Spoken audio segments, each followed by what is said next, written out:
Hello, and welcome to another episode of Leader Generation, brought to you by Mata. I'm your host, Tessa Burg, and today I am joined by Maurice White and Chris Harihar. Maurice is a leader for Mata in SEO, helping our clients optimize their content to increase discoverability. And Chris leads our strategic communications and PR team. I'm so excited to jump into this topic. Thank you both for being here. This is going to be a panel-style episode today. Before we jump in to GEO in this evolution of how people are learning more about products and services and brands, let's start with having each of you introduce yourselves. Maurice, you want to go first? Yep, absolutely. Maurice White here. I work as senior search strategist at Mata. Been with Mata for the past 8 years. Have a background in technical project management and really been focusing in on search and SEO for the last 6 years or so. Awesome. I'm Chris Harihar. I'm EVP of Strategic Communications at Monop, and I have roughly 15 years in the space, working with large enterprise technology clients and customers. We're very focused on helping them with earned visibility, and increasingly that means helping clients show up not just in traditional media, of course, but in emerging discovery environments with large language models and generative AI search being one of them. And so, really excited about the opportunity to have this conversation today. So before we begin, some people might be listening and maybe they have not heard about the phenomenon of GEO. So Maurice, can you help by giving us a definition of what that means? Yeah, GEO, or Generative Engine Optimization, is a practice where you want to be able to optimize your website's content in order to be able to return in a response from an LLM like Perplexity or ChatGPT or Claude. So it's all about being able to deliver answers, because that's one of the things people are using LLMs for. Really, the main thing is they have a question that they would like answered. So GEO is being able to optimize your website's content to appear in those answers within the LLM.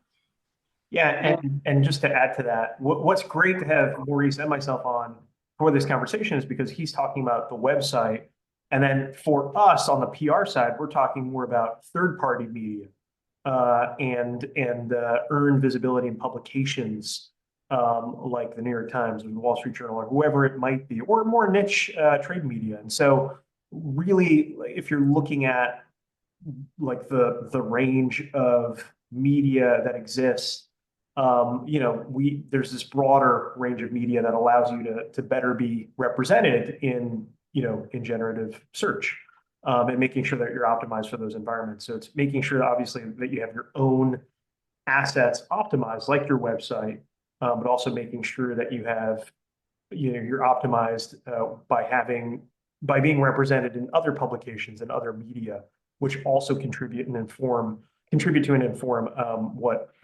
large language models are saying about you, or questions that are relevant to your customers as they search for partners to work with.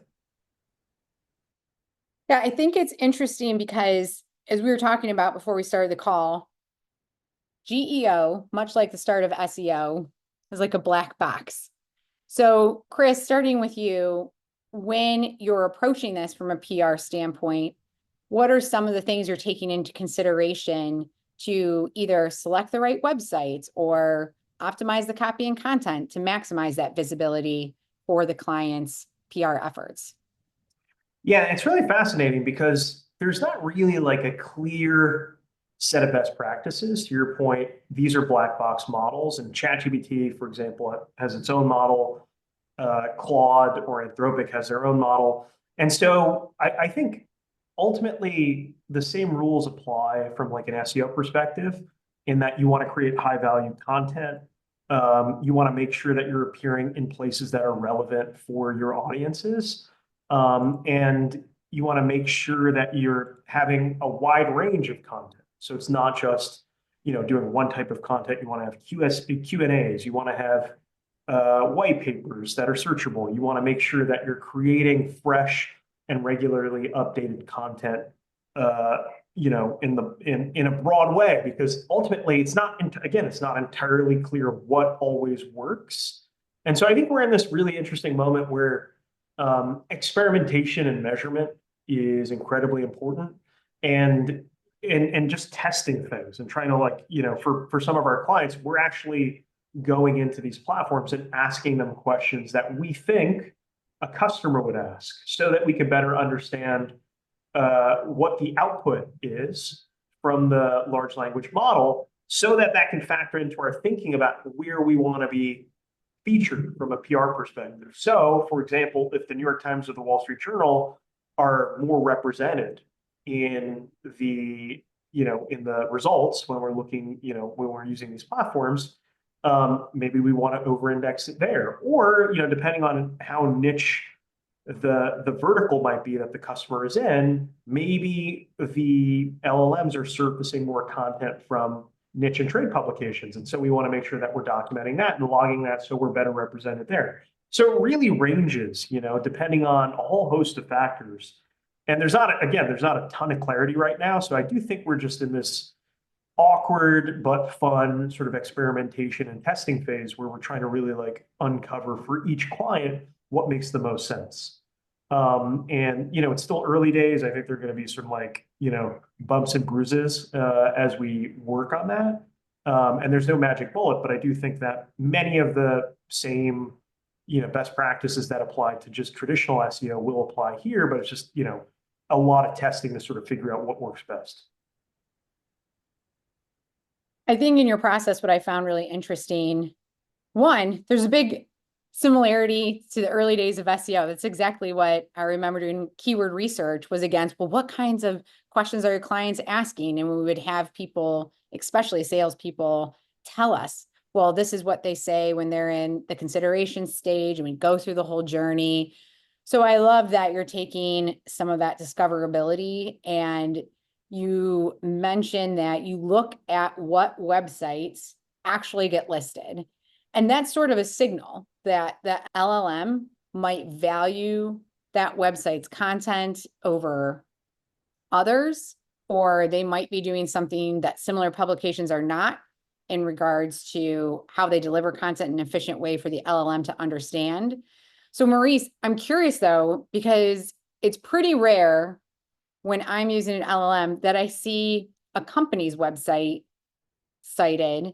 So when we think about how we take GEO into consideration for optimizing a single company's website, what are you doing, or what do you think people need to consider to increase their discoverability? Can they increase their discoverability in LLMs? Absolutely. Companies can definitely increase their visibility in LLMs. I second Chris's sentiment that, optimizing for LLMs really breaks down to fundamental SEO practices, understanding search intent, understanding how your content can be helpful to your visitors, answering questions, right? So in doing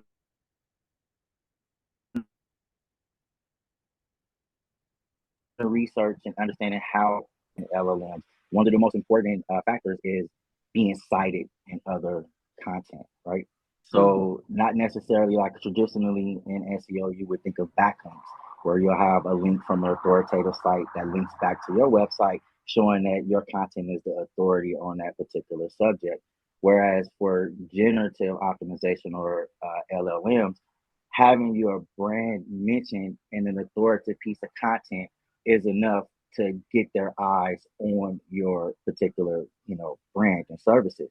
Then with regards to optimizing your website, having a summary of what you're talking about at the top of the page, really optimizing to have content that is recognized by the LLMs, content that they could quote, right? So being able to answer questions within your content, having FAQ sections, having structured data, having other cited content, cited sources that, proves the factuality of your content. And depending on the industry or services, including statistical data, other data points within the content that when the LLMs are reading the content, first of all, they're taking a look at the structured data, making sure fundamental SEO is in place, right? Secondly, they're looking to see the relevancy. Is it answering the question that's being queried? Is there a depth of knowledge and expertise, right? Your traditional EEAT with search. So optimization and gaining visibility is definitely possible. Um, it's all about how you structure your content and being able to answer those questions in a concise way that can then be picked up by the LLMs and then, shown to the inquiry. Because as you and yourself, Chris, mentioned, when we're speaking directly to B2B, the searchers already have their mind made up on what they're going to go with. They're looking for supporting documentation or supporting queries to support their decision. And that's what the LLMs are returning answers to their questions. So if you're able to structure your content in a way that answers those questions, you'll be visible. But the first thing is having your brand cited in other content, not necessarily linking back to your website, but because your brand is being mentioned, it's giving the LLMs that signal like, hey, we should go to them to see how we can respond to this question. And that's what the research that I've been doing. And what Maurice just said is really fascinating because I think it also highlights the shift that we're seeing in the model overall, which is quite a significant shift. I mean, before SEO was optimizing so that your website appeared at the top of a ranking. Now we're shifting to something entirely different where the goal is ultimately to inform the model's training data or reinforce citations and real-time lookup so that you're better represented ultimately in the response to a direct question. So it's such a fundamental shift in terms of the way that we're behaving with discovering content. It's really kind of fascinating because I think before almost, and I could be wrong about this for sure, Maurice, check me on this if this is not the case, but I feel like before, like content obviously was important, but there was technical wizardry that was also really fundamentally necessary in order to be like high surfacing where you needed to be in SERP.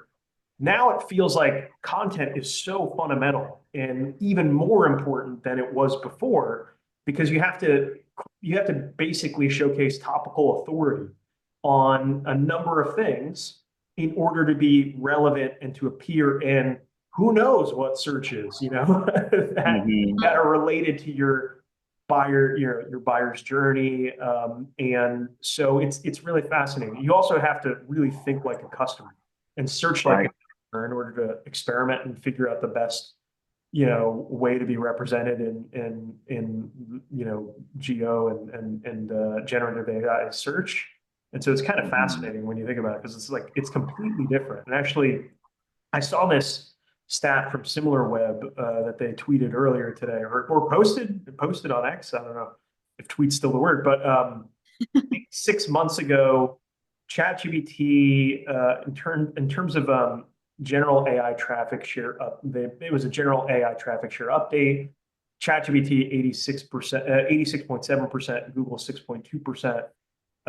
Today we're looking at ChatGPT 80%, DeepSeek 6.5%, Google 5.6%, Grok 2.6%. It's like so diverse and varied now, and it goes to show like a lot of that's happening because folks are using these other platforms for search.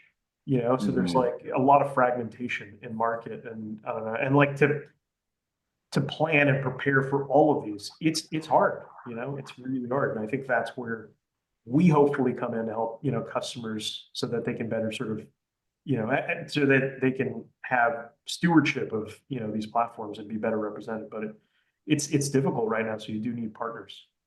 Yep, and just to kind of add to that, I mean, you're right. It's very fascinating. Like we're transitioning from traditional search, which is a ranking engine, to this generative search, which is an answer engine. So Google has been, they've been releasing helpful content updates over the last several years, the semantic indexing, all of these different tools to kind of lead us into this, right? Because Google has also been testing generative responses for several years now. And content is the focus. How you structure that content And the technical wizardry doesn't go away. Like you do have to have your site set up technically for SEO, your tech stack, your performance, your on-page content structure, along with your keyword research and traditional things. But now it's all about marrying search intent, you feel me, with answers about your services and products, right?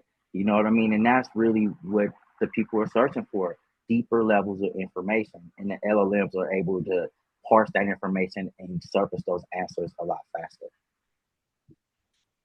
Yeah, I think that's an excellent point, that it is an answer engine. And when you take the technical wizardry and you layer it over how well you understand buyers' questions, what they need to make a decision, where their blockers are, it makes it easier for the LLM to pick it up. It also, I hope, in my heart of hearts, prevents people from using Gen AI to just create more content, thinking that that is going to be the thing that levels up their credibility. Like I could see some marketers being like, oh, I heard Maurice say FAQs, and that's going to be an answer engine. Let's take everything we've gotten out of our chatbot service, throw it into ChatGPT, and have it spit out as many FAQs as possible. Like that would be a great starting point, maybe, but I think marketers need to understand that, at least from some of the testing I've done, I've not seen where quantity and flooding has resulted in increased visibility. And I even wonder if it could hurt. Like the thing that the LLMs are trying to do or doing pretty well, from what I can see, that Google always had as a mission is quality. They want the highest quality, the most credible content to be the top. And I think that if you get way too broad and if you do way too much, you're almost giving this signal of we're not credible. That's absolutely correct, Tessa. And that's why cited content is important to the LLMs. The authority of your content, right? The quality of your content is also important. It's not about, like you say, how much content you can put out there, but is it helpful for your visitors? Is it answering their questions? Is it helping them in their decision-making process to do business with you, right? So it's really important on the quality of your content to be able to, have that human touch within your content. And what's kind of fascinating, and sometimes the complexity is more fascinating than the answers, and that's where I end up finding myself quite a bit. So forgive me if that's where I focus here, but like the example of Google, for instance, Google has a legacy search business where the search business likely informs what occurs with Gemini and some of the more generative AI search functionality. That could be quite different from somebody like a ChatGPT who doesn't necessarily have that legacy search business, but might have a paid partnership or relationship with certain media outlets, certain listing platforms like Yelp and others. And so it goes to show that there's so much complexity here, and optimizing for everything is difficult. And so you have to have really sort of this like full toolkit in place to make sure that you're considering that the variety and the menu that is out there, and creating content and demonstrating topical authority while applying that technical know-how from an SEO perspective to everything that you're doing, so that you can hopefully appear in the broadest search down in the more specific searches. And so it's really fascinating to think about how challenging it is for a marketer today, and you don't have insight into like whether or not how you appeared in what searches in ChatGPT, for example. So it's very difficult because there's no real transparency on that other end. And so you have to kind of optimize for a whole host of use cases and platforms. And that investment can sometimes be considerable, but you almost have to do it for now until there's more clarity on the other side. And so that's why it's incredibly important to think just broadly and comprehensively about all of this stuff right now. Yeah, I agree. I remember back in the day when I worked on e-commerce websites, a couple of the businesses that I worked on and then was a part of, our total revenue was entirely dependent on our SEO traffic. Like we were built and spent a lot of our time optimizing content for traffic. And do you remember like Google would do these big updates? And if we dropped, immediately sales went down. And that was such a scary place to be, where the good thing is with this shift, LLMs don't quote, and what you're proposing is make quotable material to get discovered. But at the same time, if you are so dependent on SEO traffic, there might also be an opportunity to start creating more quotable content at the top of the funnel so that people are looking for you and coming to you for your brand expertise, for the value that you bring. But I sometimes get like, I'm curious about what's going to happen with some of those companies that were so dependent on that SEO traffic as really their primary driver of sales. Yeah, and even if you take company out of it and put publisher in, like if you were a legacy publisher, you are incredibly scared right now because you have relied on, and many publishers rely solely off of SEO. I mean, like not everybody has the brand recognition or reputation or the audience of that, or loyal audience of a New York Times or a Forbes or whatever. And so there are, hundreds of thousands of publishers most likely that are just, we're really relying on SEO. And they know now that that's not going to be as a reliable, means to traffic anymore. And so they have to diversify.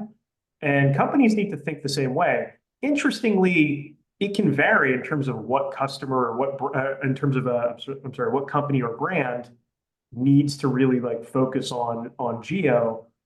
For example, if you're McDonald's or Starbucks or a large multi-location, brand that has a lot of brick and mortar businesses, traditional search is still going to be very important for you, and listings are still going to be very important for you because, I would trust Google Maps, and searching on traditional Google for like the Starbucks near me or H&M near me.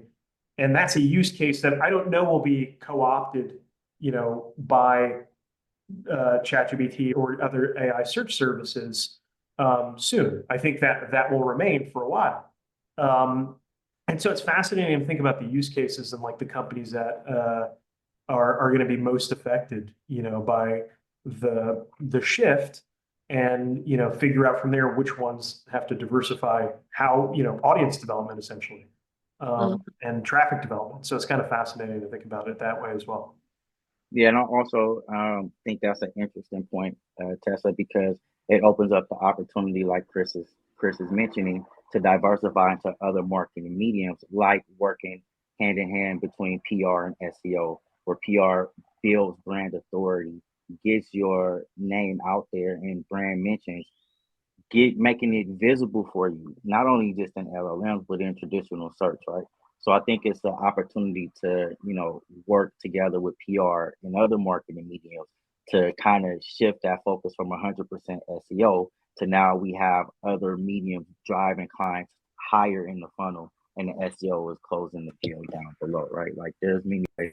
And that's such a good point by Maurice, because ultimately generative AI search or search, there is like some degree of like in marketness by the customer. They're like looking for something potentially, and you hope to be relevant enough to be surfaced.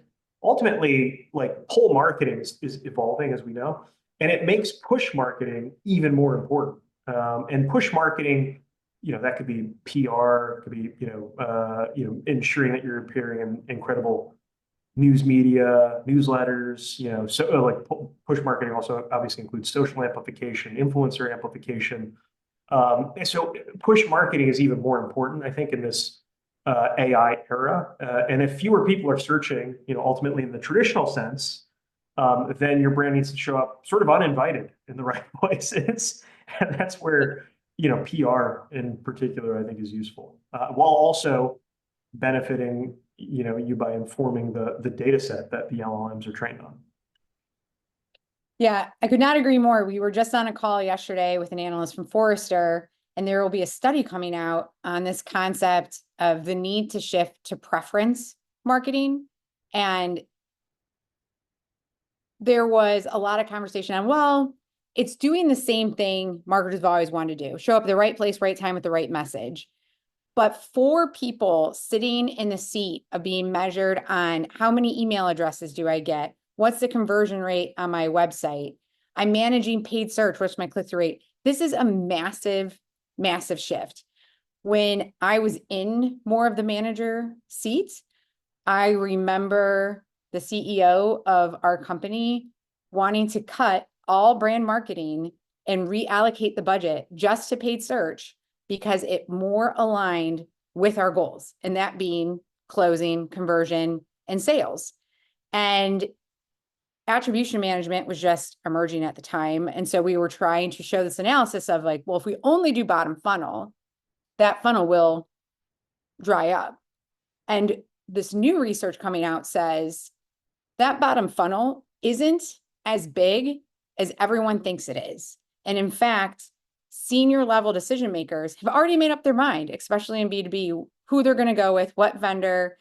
And we have spent a lot of time as marketers in attribution, in conversion optimization, in intent targeting. And I think that that is still important. But Chris, to your point, with LLMs clearly being a huge part of the buyer journey now, with cookies going away, with analytics getting a little fuzzier, it's so important to have the presence at the top and to start to really think about influencer influencing the buying network and the buying group and what those programs look like at more top of funnel on both sides of the business. 100%.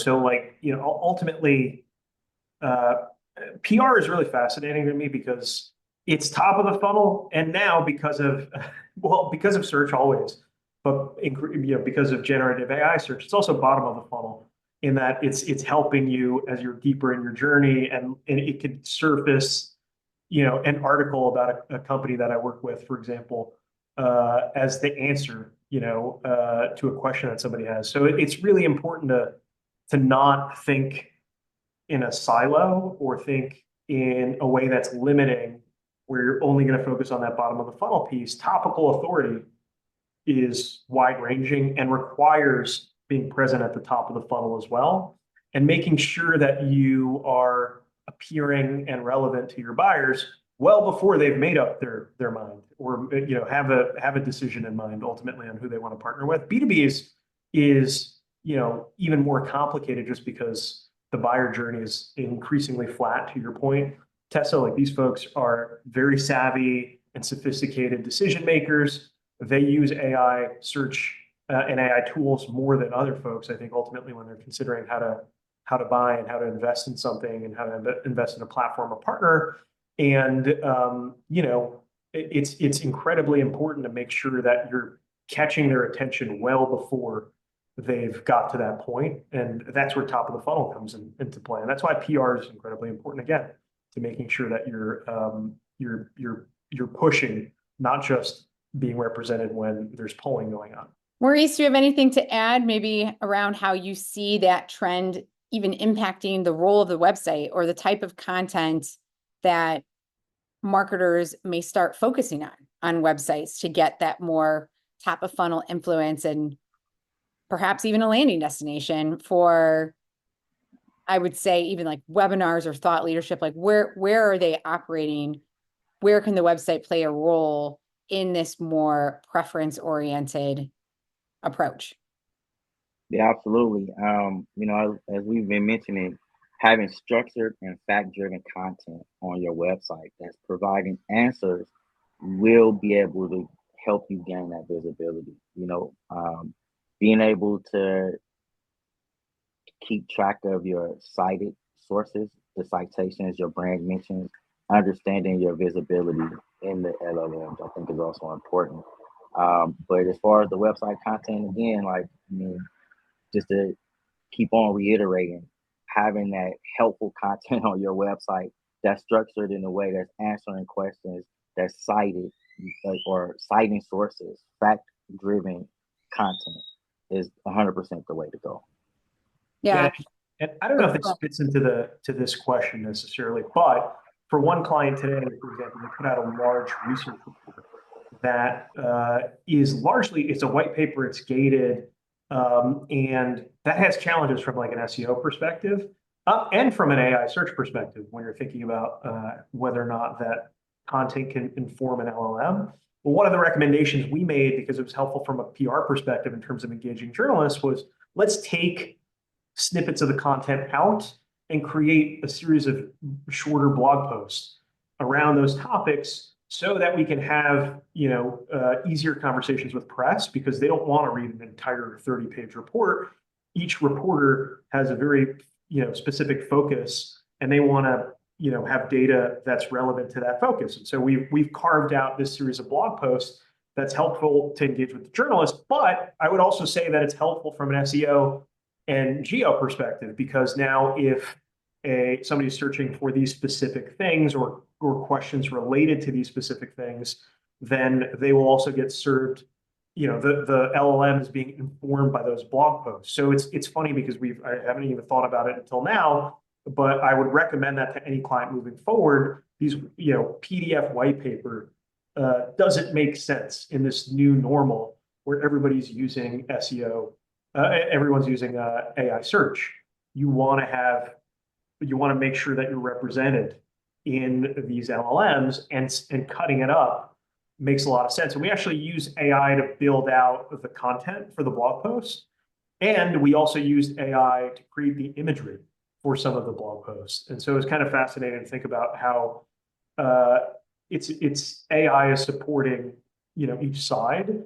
AI helps you come up with great content. It shouldn't be the only thing that you're using, because then it becomes it's not differentiated in a way that I think would be rewarded by the search platforms or the AI platforms. But it's helpful to think about sort of how you can use AI as a fuller toolkit to help you be represented in search, with content creation. Again, you don't want to create AI slop. You want to create thoughtful content that is supportive of your audience and customers' journey. But there's a lot of value in having these AI tools that can help you, with content in a way that you otherwise could. Like, we couldn't have done 8 blog posts in a week with art, a year ago in the way that we are now. Mm-hmm. Yeah, but it's also important, when using AI generated content, is that it's fact driven, like that human touch, right? So you going back to your question, Tessa, working with PR to gain brand visibility, gain that authority, optimizing your website with fact-driven, structured content that's concise, summarizing the content, answering questions, including FAQs where needed, right? Most importantly, having cited sources for your content. Again, relating authority, right? Those are the things that can help gain visibility as the trend shifts, right? Because now we're not just saying talking about Google and optimizing search for Google, but you also got to optimize for the responses in LLMs, which could be across search engines. So, for example, Perplexity cites most often Bing content, right? So, like, there's the fundamental search values that still need to be applied to your website, but working in a non-traditional manner, working with PR, working with paid media, creating a full, focus on your marketing versus working with just one medium, I think is important in the trend here as well. Yeah. So we are actually almost at time, but you guys just unlocked like another thought that I had that I'm just going to throw in before we wrap up.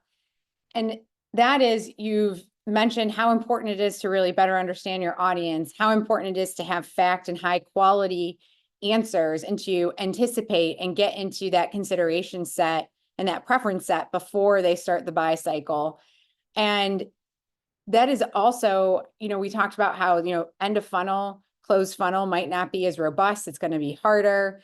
It's not going to generate the type of growth that you want. Maybe it could be limiting. But one thing that I have found super valuable is you can use the results that you've gotten from past campaigns you can use your existing audience data, and internally we use the brand agent, put it through either an agent that you've built or a GPT that you've built, and start to pull out those segments and start to use AI to analyze, where did they start? What were those triggers? What were those upfront questions?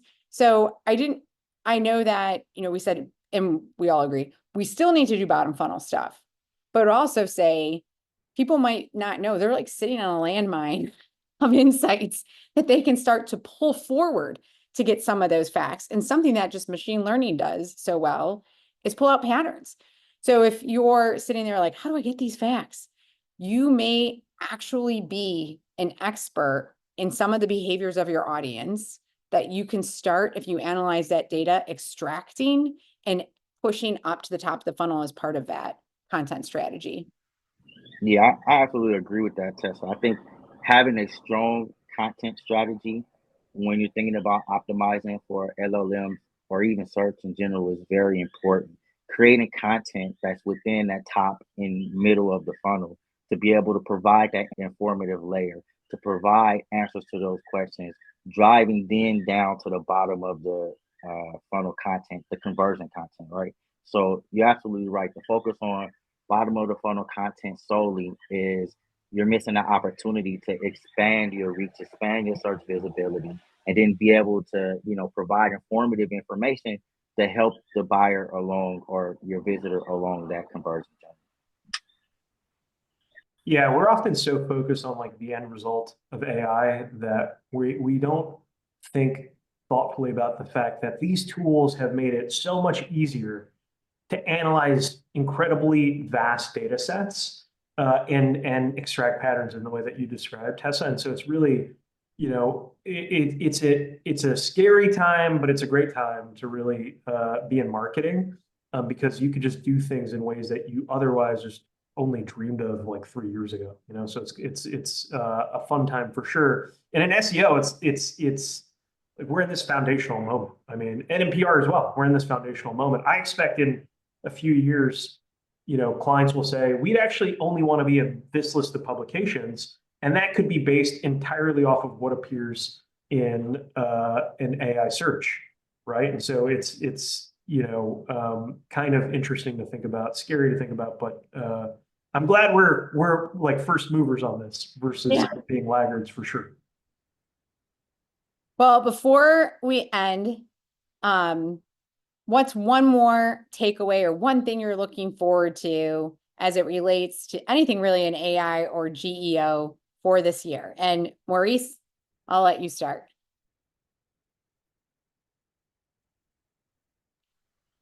I guess the biggest takeaway is educating clients and potential clients on the importance of helpful content, right? Being able to provide the information that people are looking for about your product or services in a concise way that helps them along that user journey. I think, again, I'm probably going to say this until I'm blue. Helpful content is really the key here, along with working with PR, having authority on the content that you're speaking of, right? That's super important. So I think if, everybody continues to stick to fundamental search values as their content strategy strengthens, they'll gain more visibility. So I think it's super important. Yeah. Chris? And for me, just the intersection of PR and SEO, that's really interesting for me. And we're doing much more of that in this new AI landscape because it's really important to have more content, of course, to inform LLM models and also to have a wealth of third-party content, making sure it's more important because it's funny. A year ago, I was thinking like, will PR matter as much if folks are primarily going to an LLM and asking them what the best answer is for something? Now I'm finding that it just matters more because you want to be in the data set ultimately, and so it's funny to see sort of PR and SEO intersecting more than I think it ever has in the past. And I think like if there was one big takeaway for anybody. It's really, if you're not in the model's memory, you're not in the buyer's journey. I think that's really important. And that's the best way to think about it when you're, considering how to optimize for these platforms. Yeah, and I also like to just add one last thing is like this shift to generative AI is really important to understand that you're not optimizing for visibility, but being a trusted answer, right? So focusing on credibility, focusing on PR integration will help ensure you're not just found by the LLMs, but by search overall. So I think it's really important there. Yeah, I think that is a great way to end. And I know just from this conversation, in the back of my mind, I started getting lots of different ideas on how to develop content to get those trusted answers, whether it be from events you're hosting, interviews you're doing internally. I think there is an opportunity for marketers to get really creative and produce high valuable, useful content, get a better understanding of your audience so that you can be assured that you will be in that LLM's memory. So thank you both for joining us today. If you want to hear more episodes of Leader Generation, you can visit us at modapp.com. Click on the Vanguardian or scroll down to the bottom of the podcast. We're also on any podcast channel that you listen to or use for your other podcasts. Chris and Maurice, thank you so much for joining us. Thank you. Thank you for having us. Yep, anytime. Thanks, Tess. Bye, everybody. Bye. Until next time.